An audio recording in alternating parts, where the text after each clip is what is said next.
পুষ্প মানে ফুল। সেই ফুল যখন গাছ থেকে মাটিতে ঝরে পড়ে যায়, তখন কিন্তু সেই ফুলের মূল্যটা আমরা দিতে জানি না। আমার পাশে যে আপুটি দাঁড়িয়ে আছে, তার নাম পুষ্প। সেও একদিন ফুলের মতো ফুটন্ত ভাবে ছিল, তার স্বামী সংসার সবকিছুই ছিল। কিন্তু প্রায় 10 বছর সে গাছ থেকে প্রায় ঝরে পড়া ফুলের মতো হয়ে গেছে। তার পাশে যে ছোট্ট সন্তানটি দাঁড়িয়ে আছে, সেই সন্তান যখন তার গর্ভে ছিল, তখন থেকেই তার স্বামীর সাথে বিচ্ছেদ ঘটে। এবং তারপর থেকে মাগুরা নোমানী ময়দানে একটি চায়ের স্টলে সে দীর্ঘদিন যাবৎ চা বানাচ্ছে। আজকে আমরা কথা বলবো পুষ্প আপুর সঙ্গে, তার জীবন সম্পর্কে তুলে ধরবো। প্রিয় মাগুরাবাসী, আপনারা প্রত্যেকে ভিডিওটি দেখবেন এবং শেয়ার করবেন। আরেকটি কথা বলতে চাই, পুষ্প আপু কিন্তু একদমই প্রায় অসহায়। স্বামী কিন্তু তার খোঁজ খবর রাখে না। তবে সে তার উদ্যোগে মাগুরা নোমানী ময়দানে একটি চায়ের স্টল করেছে। সে চাইলেই কিন্তু পারতো মানুষের কাছে হাত পাততে বা অন্য কারোর সাথে সংসার পাততে, কিন্তু সে সেটি না করে তার এই ছোট্ট সন্তানকে নিয়ে সে তার জীবন যুদ্ধে এগিয়ে চলতেছে। আপু, কেমন আছেন আপনি? ভালো আছি। আচ্ছা, আমি যে কথাগুলা বললাম আপনার জীবন যুদ্ধের কথাগুলা কি সত্য নাকি মিথ্যা, একটু দর্শকদের বলেন। কথাগুলো বাস্তব, এটাই সত্য। কি ঘটেছিল আপনার সাথে? আপনি এই এখনকার হিসাবে একজন তরুণ উদ্যোক্তা, কিন্তু এই উদ্যোক্তা হওয়ার আগ মুহূর্তে আপনার সাথে কি ঘটেছিল আমাদেরকে একটু জানাবেন? আমিও চেয়েছিলাম স্বামী সন্তান নিয়ে সংসার করতে।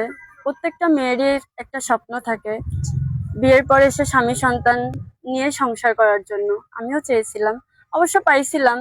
হয়তো ঈশ্বরের কৃপায় হোক বা আল্লাহর রহমতে আমার সেই ভাগ্যটা হয়নি। অত ভালো ভাগ্য জন্ম নিয়ে গ্রহণ করিনি, যার কারণে আজকে আমার এই পরিস্থিতি। অবশ্য আমি কারোর দোষ দেব না, সম্পূর্ণ ভুল হয়তো বা আমার, যার কারণে আজকে আমি এখানে। তারপরেও এতটুকুই বলবো, আমার স্বামী, আমার শাশুড়ি, আমার শ্বশুর, ননদ এদের কথা বেশি শুনতো। সত্যি কথা বলতে আমাদের বিয়েটা ছিল রিলেশনশিপ যে ভাবে। বিয়ে হয়েছিল কোথায়?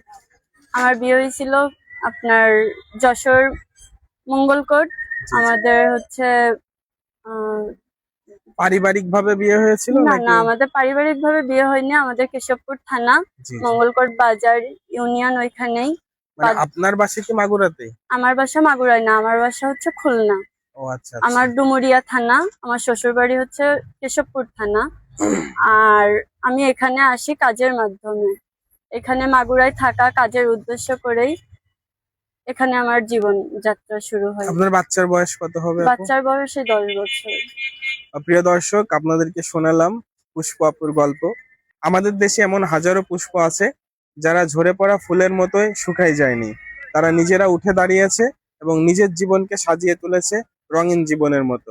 তবে আমার পাশে যে পুষ্পটি দাঁড়িয়ে আছে, তার জীবনের গল্প পুরোটাই ভিন্ন।